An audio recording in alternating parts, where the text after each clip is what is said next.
discover ni right. Ni en right mar nyathi ka nyathi. To ker Kibaki kaka nose wache studio kanyo joji nori. Be no biro gini no ni free secondary ni free primary. To free primary kano no chako godo. Jithindo no di school manu kong'eyo ni pesa bibu kule. Jotelo school no ne cho eyes no bedo gi shida maduong'. To kata kamano gino no succeed. But mar Kibaki rumo to nobiro gi gimiluongo ni free secondary education. Koro seche mwawuoyeni feeding program kane wach machak noduoke e skunde. Feeding program ni be ema konyo nyithiwa. Sani koro dwaro nego feeding program, it means ni access to education. Skunde mek day school besedet ka watch feeding program. Skunde mabore to ni kare.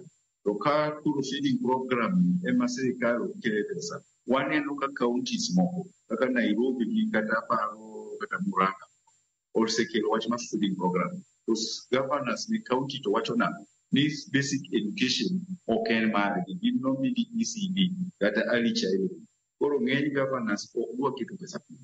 Emomiyo wan kaka union wawacho ni kukuru pesa moromo, pesa kaka requisition ma Kesha gi migawo masomo osetelo ni ministry onego bed ni ubiro kaka entie moko kamano timede nikech pesa michiwo be no ka pesa no biro kolewo to kendo biro kong'ade bi affect sector masomo kila mahali. To waluor as a union ni skunde mwadhiye ni higani kasa supplementary budget okut kel mondo ogenene bugono pod nyithindo mang'eny dhi yuare skul.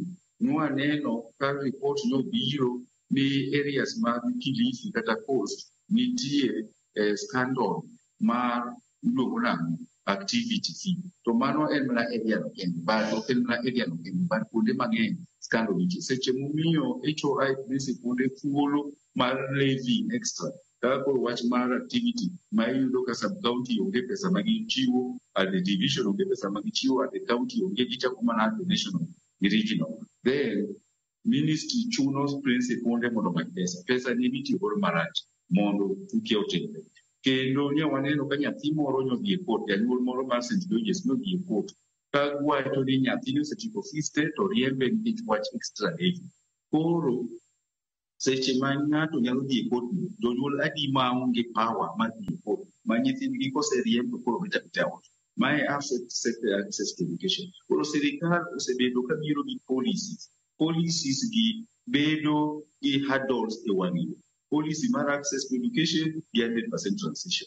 100% transition ema kaka wawacho ni jatend migawo ne dhiga to manyo jo klas 8 mokalo mapok odhi klas 9 to duokogi. To sani kata ja klas 12 mokoso nafas moyudo play moko dhi e barariany. Ng'ama shughulika godo CBE ni to koro tije tek. Nyithindo drop out e klas